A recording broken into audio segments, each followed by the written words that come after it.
Hello everyone, ज्ञान सागर classes Anupgarh में आप सभी का स्वागत है।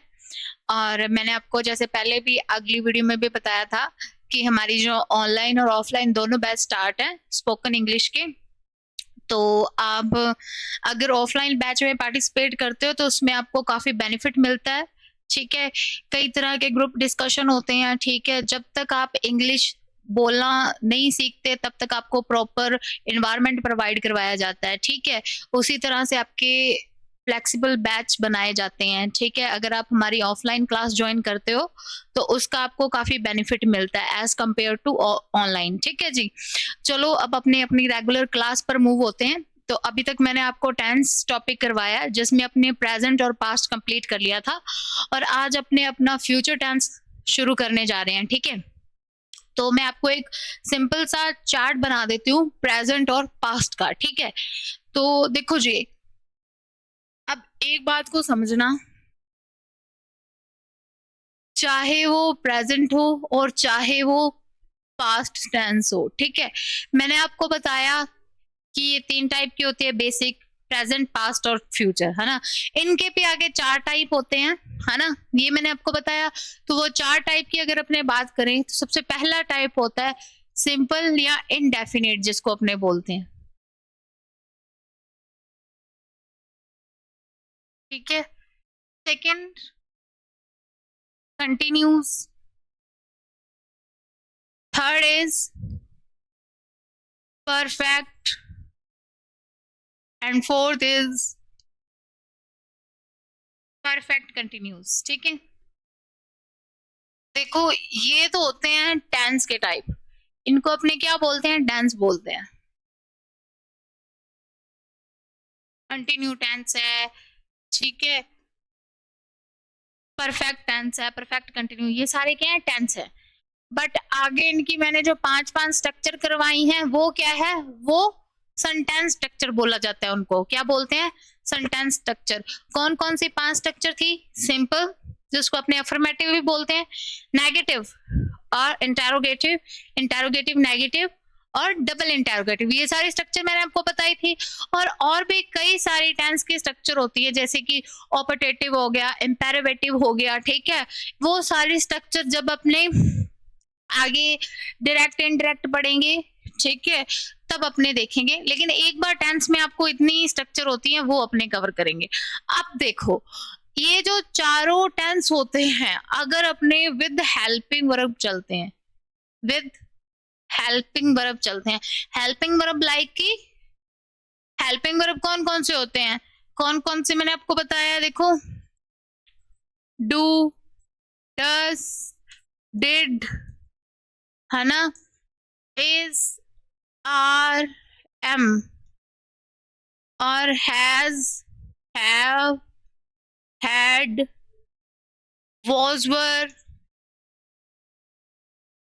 will, shall, ये सारे हमारे हेल्पिंग वर्ब होते हैं। ठीक है, ओके, अगर अपने इनको साथ लेकर चल रहे हैं, मतलब इनको साथ लेकर स्ट्रक्चर बना रहे हैं, तब देखो, चाहे वो प्रेजेंट का है, चाहे वो पास्ट का है, और चाहे वो फ्यूचर का ही है, चाहे वो प्रेजेंट का है, चाहे वो पास्ट का है, चाहे वो फ्यूचर का है, उनमें सभी में क्या होगा, सिंपल इनडेफिनेट टेंस की बात होगी तो वर्ब की कौन सी फॉर्म आएगी, वर्ब की जी फर्स्ट फॉर्म ही आएगी।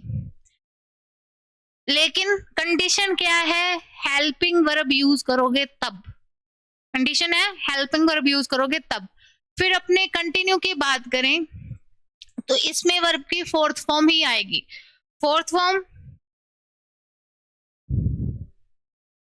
फॉर्म यानी कि जिसको अपने आईएनजी फॉर्म बोलते हैं, है ना।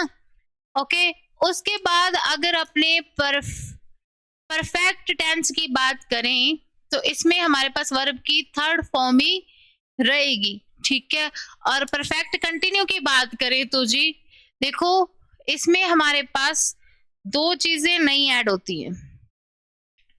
एक तो अपने हेल्पिंग वर्ब के साथ बीन का यूज करते हैं, ठीक है, हेल्पिंग वर्ब के साथ बीन का यूज करते हैं, और वर्ब की फॉर्म कौन सी रहती है, फोर्थ ही रहती है। और टाइम के लिए अपने किसका यूज करते हैं, सिंस या फोर का। ठीक है, ये बात आपको कॉमनली याद रखनी है। अगर आप हेल्पिंग वर्ब का यूज कर रहे हो तो चाहे वो प्रेजेंट का है, चाहे वो पास्ट का है, चाहे वो फ्यूचर का है, वर्ब की फॉर्म यही रहेगी।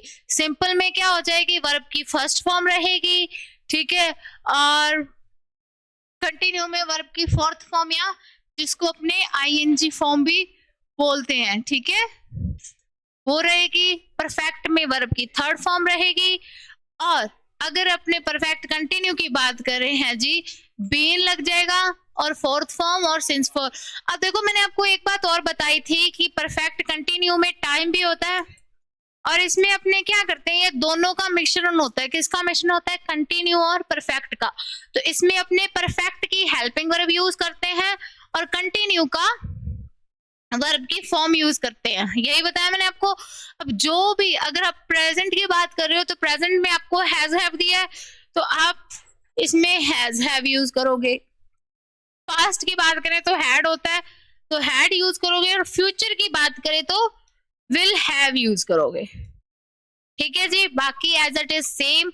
देखो आपको अगर सिंपल स्ट्रक्चर बनानी आती है तो आप बाकी की सारी बना लेते हो। अब इन्हीं से अगर अपने बात करें तो सिंपल हमें हेल्पिंग वर्ब का पता है और वर्ब की स्ट्रक्चर का पता है कि कौन सी आएगी, तो अपने उसको सिंपल पॉजिटिव तो हमारे पास आ गया, उसको नेगेटिव बनाएंगे तो नोट को तीसरे नंबर पे यूज कर लेंगे, इंटेरोगेटिव बनाएंगे तो हेल्पिंग वर्ब बाहर ले आएंगे, इंटेरोगेटिव नेगेटिव बनाएंगे तो हेल्पिंग वर्ब तो बाहर ही रहेगी और नेगेटिव को फिर तीसरे नंबर पे जोड़ देंगे, और डबल इंटेरोगेटिव बनाएंगे तो WH वर्ड ऐड कर देंगे। बस यही सब कुछ मैंने आपको बताया था अभी तक, ठीक है। अब नेक्स्ट अपने मूव होते हैं अपने हेल्पिंग वर्ब्स पे। अब देखो यहां पे लिखो हेल्पिंग वर्ब, यहां पे लिखो आप प्रेजेंट, क्योंकि अभी तक अपने दो ही किए हैं, इधर लिखो आप पास्ट। ठीक है जी, वर्ब की फॉर्म का मैंने आपको बता दिया। अब देखो इधर बात करते हैं सिंपल की। तो सिंपल में अगर अपने बात करें प्रेजेंट में कौन सी हेल्पिंग वर्ब होती है, डू और डज, और इधर डिड। अगर अपने कंटिन्यूस की बात करें तो हेल्पिंग वर्ब क्या होगी, इज, आर, एम, और इधर वॉज और वर। ठीक है जी, अगर अपने परफेक्ट की बात करें तो हैज और हैव, इधर होगा हैड, और अगर अपने परफेक्ट कंटिन्यूस की बात करें तो इधर क्या हो जाएगा, हैज, हैव प्लस बीइंग, ठीक है, plus fourth form plus since और फोर। ठीक है, इसकी बात करें तो had plus being plus verb की फोर्थ फॉर्म सिंस फोर। ठीक है, बस यही होता है, यही मैंने आपको अभी बताया। अब देखो मैंने आपको बताया सिंपल में वर्ब की कौन सी फॉर्म रहती है, फर्स्ट फॉर्म रहती है। क्या बताया मैंने आपको अभी, क्या बताया मैंने आपको अभी कि सिंपल में वर्ब की फर्स्ट फॉर्म रहती है, इसमें भी सेम ही रहेगी। इसमें क्या रहेगी, वर्ब की फोर्थ फॉर्म, इसमें भी सेम ही, इसमें थर्ड फॉर्म और इसमें भी सेम ही, और ये देखो यहाँ पे तो अपने लगा ही लिया। ठीक है जी, यूज ऑफ हेल्पिंग वर्ब तब, अदरवाइज एक चीज और होती है, जब आप हेल्पिंग वर्ब का यूज नहीं करते, क्या होता है, हेल्पिंग वर्ब का यूज नहीं करते तब देखो, तब क्या होता है, अगर अपने प्रेजेंट की स्ट्रक्चर की बात करें तो मैंने आपको एक सिंपल सी स्ट्रक्चर लिखवाई थी, सब्जेक्ट प्लस वर्ब की फर्स्ट फॉर्म के साथ एस या ई एस प्लस ऑब्जेक्ट, यही स्ट्रक्चर रहती है। है ना। अब इसको नेगेटिव बनाएंगे तो इसको बनाना थोड़ा टफ हो जाता है, ठीक है। हेल्पिंग वर्ब का यूज करते हैं। देखो ये जा तो पॉजिटिव बनेगी और या फिर नेगेटिव बनेगी, अदरवाइज इसको अपने इंटेरोगेटिव तो नहीं बना सकते, ठीक है। ये स्ट्रक्चर, ठीक है, जो विदाउट हेल्पिंग वर्ब के होती है, इसको अपने दो ही फॉर्म में कन्वर्ट कर सकते हैं। पॉजिटिव तो ऑलरेडी है, बस इसको एक नेगेटिव भी किया जा सकता है, अदरवाइज अपने इसको इंटेरोगेटिव में तो नहीं बना सकते। क्या नहीं कर सकते? इंटेरोगेटिव में इसको नहीं बनाया जा सकता, क्योंकि इंटेरोगेटिव में हमें क्या चाहिए? हेल्पिंग वर्ब चाहिए, क्योंकि क्वेश्चन है जो हेल्पिंग वर्ब से स्टार्ट हो रहे हैं तो हमें चाहिए ही चाहिए, ठीक है। इसीलिए अब देखो बेसिक बात करें तो ये स्ट्रक्चर से भी क्वेश्चन पूछे जाते हैं, इनसे भी अपने बना सकते हैं। तो एक बात याद रखना कि वर्ब की फर्स्ट फॉर्म के साथ एस या ईएस कब लगेगा? जब हमारा जो सब्जेक्ट है वो क्या होगा? सिंगुलर होगा, ठीक है। जब हमारा सब्जेक्ट क्या होगा? सिंगुलर होगा, तब अपने वर्ब की फर्स्ट फॉर्म के साथ एस या ईएस का यूज करेंगे, अदरवाइज नहीं करेंगे। तो ये कंसेप्ट थोड़ा उल्टा हो गया ना। अभी तक हमने यही पढ़ा है कि एस या ईएस वाले जो भी वर्ड होते हैं वो क्या होते हैं? प्लूरल होते हैं। पर यहाँ पे थोड़ा सा उल्टा होता है कि सब्जेक्ट सिंगुलर है, देन वर्ब की फर्स्ट फॉर्म के साथ एस या ईएस लगेगा, अदरवाइज सीधा ही वर्ब की फर्स्ट फॉर्म आ जाएगी, ठीक है। अब देखो एस और ईएस, है ना। तो देखो जहां पे डबल एस दे रखा हो, है ना, वाई वाई दे रखा हो, डब्ल्यू दे रखा हो, ऐसे बहुत सारे वर्ड हैं जहां पे अपने ईएस का यूज नहीं करते, ठीक है। तो अब देखो एक पास्ट की स्ट्रक्चर भी सुन लो।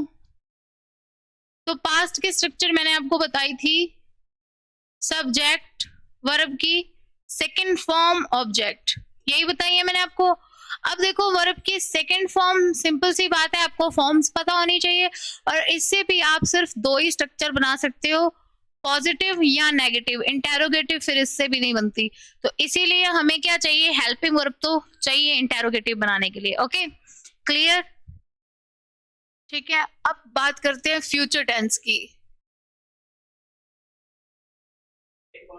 सेम फ्यूचर टेंस में क्या होगा? वही चार, फ्यूचर सिंपल,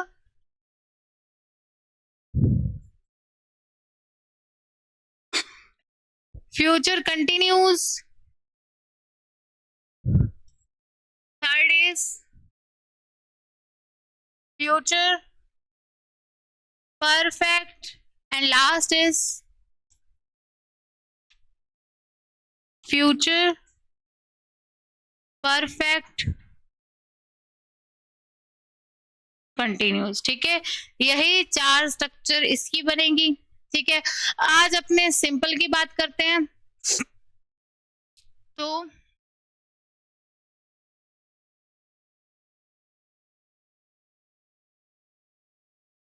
फ्यूचर सिंपल, अब देखो मैंने आपको बताया पहचान जरूरी क्यों है, क्योंकि आपने always Hindi to English convert करने की कोशिश करते हैं, इंग्लिश से हिंदी बनाने की कोशिश करते हैं।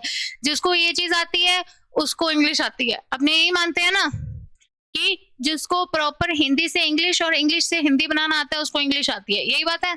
अब देखो इसकी पहचान क्या होगी फिर उस हिसाब से। तो फ्यूचर क्या होता है कि जो आने वाला है, तो इसकी पहचान होगी कि करेगा, मतलब आने वाले टाइम का हो गया ना भी, करेगा, जाएगा, ठीक है, आएगा, खेलेगा, ऐसे कई वर्ड होते हैं जो क्या होते हैं? फ्यूचर सिंपल के होते हैं, जिसमें क्या बोध हो रहा है कि वो ये काम करेगा आने वाले टाइम में, अभी कुछ नहीं कर रहा, ठीक है। यही हो रहा है, मतलब खेलेगा, खाएगा, जाएगा, आएगा, पढ़ाएगा, जितने भी ये वर्ड हैं वो सारे किस में आएंगे? हमारे फ्यूचर में आएंगे। जो वो सेंटेंस जो क्या बोध करा रहे हैं कि काम आगे होगा, है ना, जो फ्यूचर के होंगे, ठीक है। उसके बाद अगर अपने इसकी सिंपल स्ट्रक्चर की बात करें या फिर पॉजिटिव स्ट्रक्चर इसकी क्या बनेगी। अब देखो सबसे सिंपल होता है फ्यूचर, वैसे तो पूरे टेंस ही सिंपल है, मैंने आपको बताया है, कोई हार्ड बात नहीं है, आपको सिर्फ हेल्पिंग वर्ब और वर्ब की फॉर्म का पता होना चाहिए। अब तो मैंने आपको और इजी करवा दिया है कि वर्ब की सारी फॉर्म बता दी है, आपको बता दिया गया है कि अगर सिंपल की बात हो रही है, चाहे वो अपना प्रेजेंट का है, चाहे पास्ट का है, चाहे फ्यूचर का है, अगर आप हेल्पिंग वर्ब यूज करते हो, ऑब्वियसली बात है हेल्पिंग वर्ब आपको यूज करनी पड़ेगी, क्योंकि विदाउट हेल्पिंग वर्ब आप सिर्फ पॉजिटिव और नेगेटिव स्ट्रक्चर बना सकते हो। इंटेरोगेटिव के लिए आपको हेल्पिंग वर्ब की जरूरत होगी। क्यों होगी? क्योंकि हेल्पिंग वर्ब इंटेरोगेटिव जो होते हैं वो क्वेश्चन होते हैं, और क्वेश्चन बनाने के लिए हेल्पिंग वर्ब की नीड होती है। मैंने आपको बताया कि इंटेरोगेटिव वो क्वेश्चंस होते हैं जिनका आंसर यस नो से होता है और स्टार्ट किससे होते हैं? हेल्पिंग वर्ब से होते हैं। तो ऑब्वियसली बात है, ठीक है, हेल्पिंग वर्ब तो हमें चाहिए ही चाहिए, ठीक है। तो अगर आप हेल्पिंग वर्ब का यूज करके विद हेल्पिंग वर्ब, है ना, तो चाहे सिंपल का आप बना रहे हो जिसको अपने इनडेफिनेट भी बोलते हैं, तो वर्ब की फर्स्ट फॉर्म आएगी। कंटिन्यू बना रहे हो तो वर्ब की फोर्थ फॉर्म को आईएनजी फॉर्म भी बोलते हैं, वो आएगी, चाहे वो फ्यूचर का है, चाहे वो प्रेजेंट का है, चाहे वो पास्ट का है, ठीक है। परफेक्ट की बात करोगे तो वर्ब की थर्ड फॉर्म ही आएगी, चाहे वो फ्यूचर प्रेजेंट पास्ट कोई भी है। और अगर अपने परफेक्ट कंटिन्यू की बात करें तो मैंने आपको एक बात बताई है कि परफेक्ट कंटिन्यू में क्या होता है, परफेक्ट और कंटिन्यूस दोनों टेंस का क्या होता है? मिक्सचर होता है। तो उसमें अपने क्या करते हैं उस केस में कि परफेक्ट पहले आ रहा है तो अपने उसकी हेल्पिंग वर्ब यूज करते हैं और उसके साथ बीन का यूज करेंगे, ठीक है। और कंटिन्यू बाद में आ रहा है तो उसकी वर्ब की फॉर्म उठा लेंगे। वर्ब की फॉर्म क्या होती है? फोर्थ फॉर्म होती है, वो सभी में फ्यूचर प्रेजेंट पास्ट में फोर्थ ही रहेगी। और टाइम के लिए अपने सिंस फॉर का यूज करते हैं। और मैंने आपको बताया कि सिंस का यूज कहाँ होता है भाई? सिंस का यूज होता है पॉइंट ऑफ टाइम या पीरियड ऑफ टाइम के लिए। कहाँ होता है? Point of time. और सिंस का यूज कहाँ किया जाता है? पॉइंट ऑफ टाइम या सिंगुलर ऑफ टाइम के लिए, ठीक है। और फॉर का यूज कहाँ होता है? पीरियड ऑफ टाइम या प्लूरल ऑफ टाइम के लिए। तो मैंने आपको ये तो क्लियरली बता रखा है, इसमें तो कोई आपका रॉकेट साइंस है नहीं है, ठीक है। तो चलो फ्यूचर पे आ जाओ वापस। देखो सिंपल सब्जेक्ट प्लस, अब इसमें एक हेल्पिंग वर्ब होगी, इसमें क्या होगा? एक हेल्पिंग वर्ब होगी,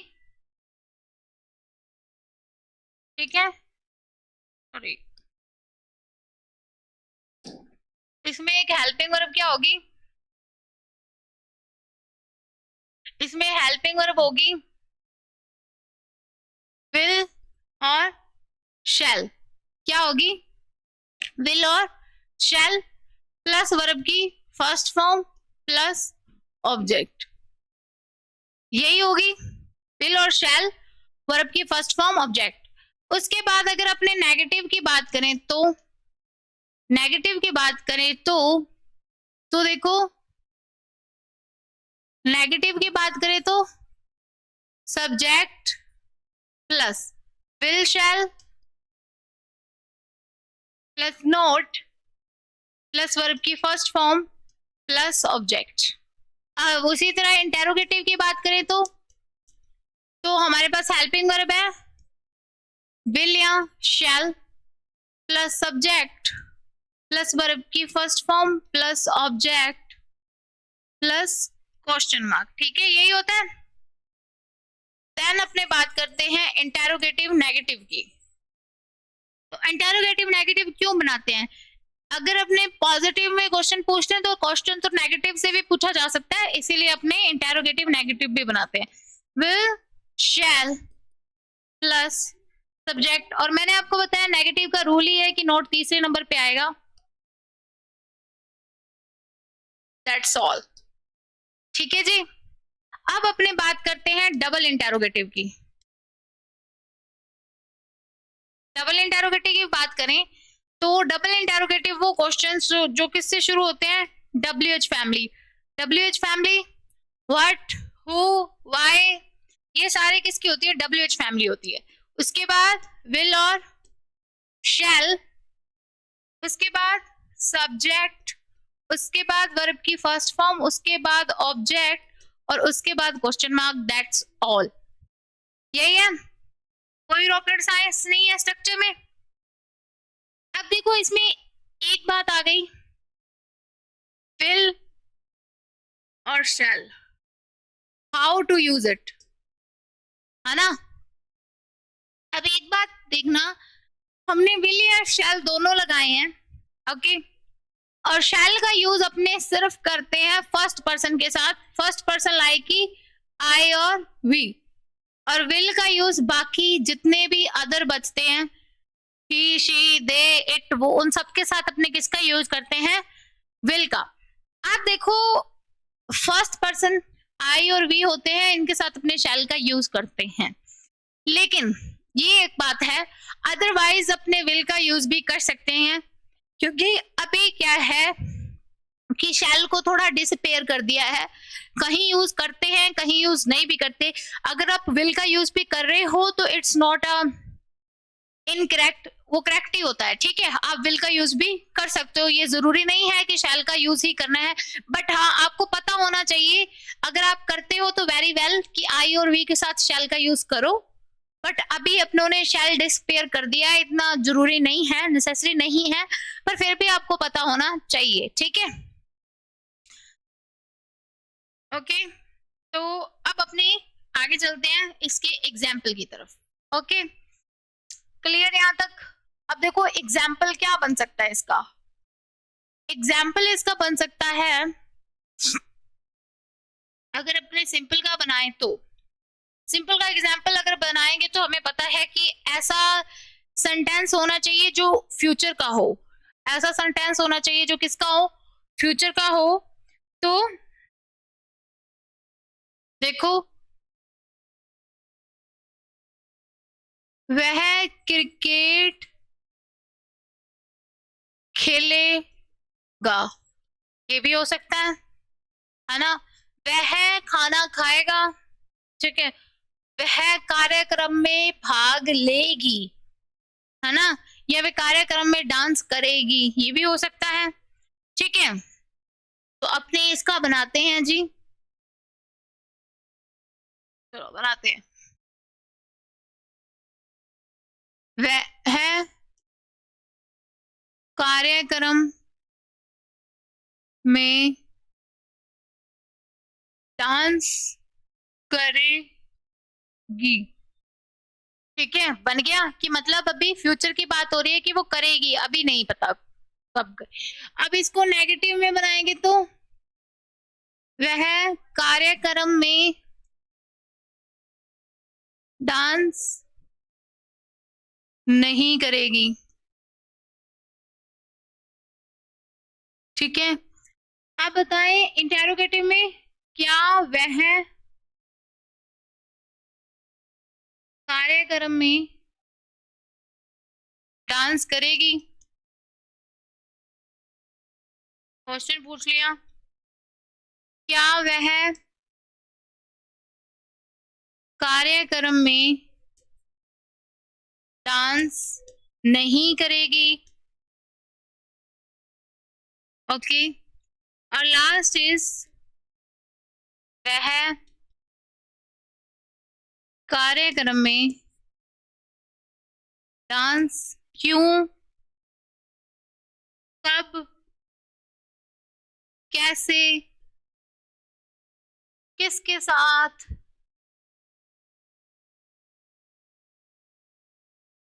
देखो, ओके। मतलब WH वर्ड से मैंने आपको बताया कि जितने मर्जी क्वेश्चन बना सकते हो, पर उसका रूल क्या है कि आपका वो क्वेश्चन हिंदी में सही होना चाहिए, तभी वो इंग्लिश में करेक्ट बनेगा। अब देखो इसका क्या है, 1 2 3 4, कितने बना दिए अपनों ने, 4 क्वेश्चन बना दिए। वह कार्यक्रम में डांस क्यों करेगी, कब करेगी, किसके साथ करेगी, है ना, और कैसे करेगी, ठीक है। तो इसका आंसर अपने अपने पर्सनल रीजन के अकॉर्डिंग देते हैं, ठीक है। अब देखो अपने इनकी स्ट्रक्चर मेंशन करते हैं, स्ट्रक्चर तो क्या मेंशन करते हैं, सीधा हेल्पिंग वर्ब और वर्ब किस फॉर्म लिखनी है। देखो सिंपल में हमें पता है कि विल शैल और वर्ब की फर्स्ट फॉर्म लगानी है, इसमें हमें पता है जी विल शैल और नॉट और वर्ब की फर्स्ट फॉर्म लगानी है जी। इसमें हमें पता है विल शैल, सब्जेक्ट और वर्ब की फर्स्ट फॉर्म लगानी है जी। क्वेश्चन मार्क तो आएगा ही आएगा। इसमें हमें पता है विल शैल, सब्जेक्ट और नॉट और वर्ब की फर्स्ट फॉर्म लगानी है जी। और लास्ट वाले में हमें पता है जी WH फैमिली आएगी, उसके साथ विल शैल आएगा, उसके साथ सब्जेक्ट आएगा, उसके साथ वर्ब की फर्स्ट फॉर्म आएगी, है ना। अदरवाइज आपको पता है ऑब्जेक्ट रहता है वो आप लगा लोगे और जिनमें स्टार्टिंग में आपका सब्जेक्ट रहता है, ठीक है, ये बात है। अभी आपको फाइंड करना है जी सब्जेक्ट, ऑब्जेक्ट और वर्ब, तीन चीजें फाइंड करनी है। आप देखो सब्जेक्ट मैंने आपको बताया जो काम करता है, तो ये हमारा काम करती है जी सब्जेक्ट है। उसके बाद ऑब्जेक्ट क्या है, ऑब्जेक्ट है कार्यक्रम। क्यों है, क्योंकि डांस कहाँ हो रहा है, कार्यक्रम में हो रहा है। और देखो काम क्या हो रहा है, किया जा रहा है, तो डांस ये वर्ब हो गई। क्लियर जी। अब देखो मैंने आपको बताया विल और शैल का यूज आपको कहाँ करना है। विल का यूज वहां करना है जहां आपका क्या है कि मतलब सीधी सी बात है, शैल आई और वी के साथ, अदरवाइज सभी जितने भी नाउन और प्रोनाउन है वहां पे आप विल का यूज करोगे, ठीक है। अदर नाउन और प्रोनाउन के साथ किसका यूज करोगे, विल का यूज करोगे, ठीक है। किसको छोड़कर, आई और वी को छोड़कर, ठीक है। फर्स्ट पर्सन को छोड़कर बाकी सभी के साथ आप किसका यूज करोगे, विल का। आज देखो यहाँ पे हमारे पास आता है शी, ठीक है, क्या आ गई, शी। अब देखो विल, उसके बाद डांस, है ना, विल डांस। अब देखो कार्यक्रम को अपने क्या बोलते हैं, प्रोग्राम या फंक्शन, तो she will dance in function, ठीक है जी, कि वो डांस करेगी। अब इसी को अपने नेगेटिव में बनाए तो she will not dance in function, okay. अब देखो हमें पता है कि विल को अपने बाहर निकालेंगे तो will she dance in function, will she not dance in function.